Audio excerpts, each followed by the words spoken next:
who is the origin of wisdom? 1 Corinthians chapter 1 verse 24 says, Jesus is the wisdom of God and the power of God. And why wouldn't you be with Jesus? Because those who walk with the wise shall be wise.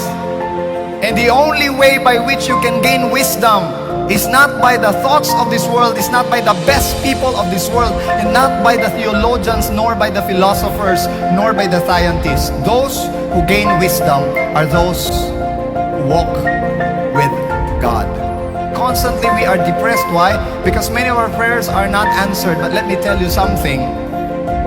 It is not those requests that matters most. It is not even the fulfillment of the request that matters most.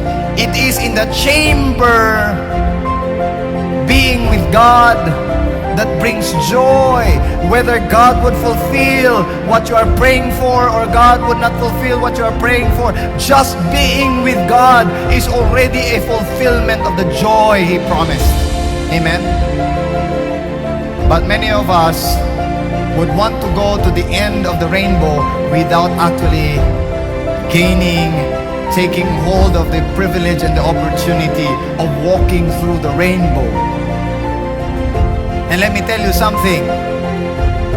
Abundance of money is not equated to success. Sometimes, minsan, the scarcity of it makes you more spiritually sensible. Amen.